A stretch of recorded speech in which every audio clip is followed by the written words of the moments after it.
How neat. These places can't be found on a map. There are places no GPS can take you to. Places not made of stone or soil, but of silence, strength, and soul. And strangely enough, these are the places most older women crave. Not mansions, not malls, not noisy crowds or loud applause, but the places where no one tells them who to be, where their worth isn't judged by youth, beauty, or charm, where they are not seen, they are understood.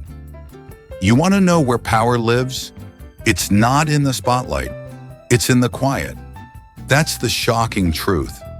What most people chase their whole lives, attention, approval, validation, older women start walking away from. Because at some point, she's not looking for a man, she's looking for herself. And she knows true peace doesn't come from what you gain, it comes from what you finally let go. These are the 7 places only the wise discover. And the Stoics, they've been pointing to them for centuries. So now ask yourself, have you arrived at any of them? Or are you still chasing places that don't lead home? At the place of silence. She used to fill every silence, awkward laughs, polite replies, explaining herself over and over. But one day she stopped because she realized something ancient. Noise is the weapon of the insecure. Silence is the armor of the wise. The place of silence isn't about being quiet. It's about not needing to react, not rushing to prove your worth, not chasing approval with every word. In this place, you hear more because you speak less. You notice who listens to respond and who listens to understand. Silence becomes power. It stops arguments before they begin. It turns drama into distance. It makes room for truth to rise without force. The Stoics called it ataraxia, inner calm. And older women, they don't just visit this place, they build a home in it.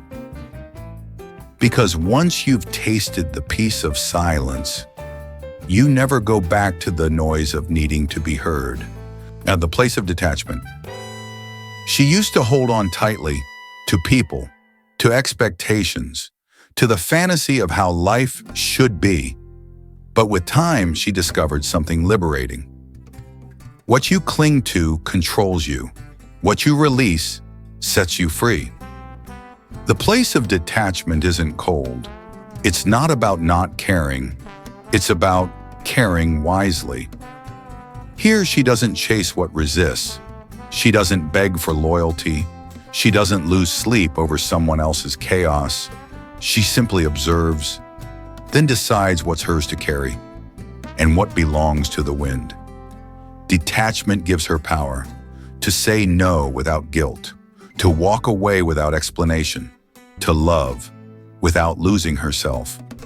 The Stoics knew this well. You suffer when you confuse control with connection. So now she loves deeply, but holds loosely. Because in this place, peace isn't found in holding on. It's found in knowing when to let go. The place of purpose. For years, her purpose was borrowed. She lived for her children, her partner, her job, everyone but herself. But one morning, in the quiet of her own thoughts, she asked, what if my life has a mission beyond meeting others' needs? That's when she entered my place of purpose.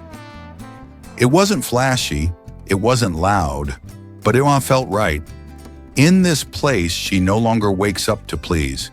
She wakes up to build, to serve something greater than herself. To write her story, not just star in someone else's. The Stoics taught, don't waste time. Your purpose is your compass. And now her life aligns with something real. Maybe it's painting, maybe it's mentoring, maybe it's simply choosing joy on her own terms. Purpose gives her direction, and direction gives her peace. She's not lost. She's not waiting. She's moving towards something that matters. Because when you find your purpose, you stop needing permission to live fully. The place of boundaries. She used to say yes, even when everything inside her screamed no. Why? Because she feared being called selfish. Because she thought love meant a sacrifice. Because she didn't want to disappoint. But eventually she broke, and in the ruins she found a new strength, the courage to draw the line. Boundaries aren't walls, they're doors with locks you control. In the one place of boundary, she learned saying no is not rejection, it's protection of time, of energy, of sanity. Here she stops over-explaining. She no longer tolerates emotional freeloaders. She doesn't attend every argument she's invited to. She finally understands. Peace isn't just what you seek, it's what you protect.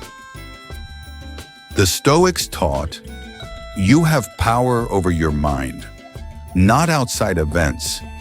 And now she guards that mind like a sacred temple, because without boundaries, even the most peaceful heart gets invaded. Part 6, the place of I'm enough. She used to seek validation like oxygen. A compliment could lift her. A criticism could destroy her. She measured her worth by mirrors, metrics, and men.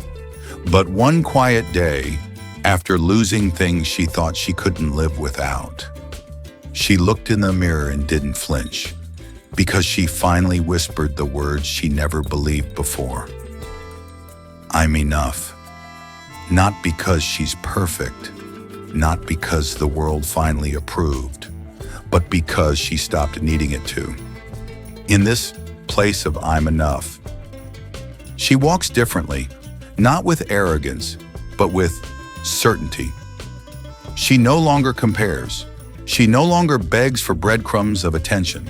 She knows her stretch marks are stories, her wrinkles are wisdom, her solitude is strength. The Stoics never promised applause. They promised peace when you detach from ego and embrace essence. So now she shows up not to impress, but to express.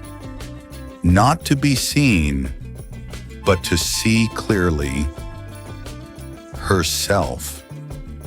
And that is the kind of woman who attracts, not chases, because nothing is more magnetic than someone who doesn't need to be.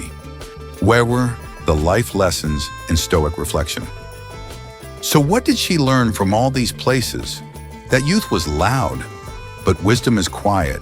That chasing love makes you anxious, but becoming love makes you free. That peace isn't a vacation or a relationship. It's a rash decision. She learned what the Stoics always knew. You don't control the world. You control how you respond to it. Epictetus. And so she stopped waiting for the world to soften. She became soft and was strong. She stopped waiting to be chosen. She chose herself. Each place she visited, solitude, stillness, detachment, purpose, boundaries, self-worth, wasn't a destination. They were mirrors. And in each mirror, she didn't find someone new. She found someone real. No longer a woman surviving, now a woman thriving. Not because life got easier, but because she got wiser. She now walks with less fear, speaks with more clarity, and lives with a kind of calm that shakes the ground. Now ask yourself, where are you standing today? Are you still waiting to be chosen? Still giving pieces of yourself to stay accepted? Still afraid to be alone? When that's where your power begins, here's the truth.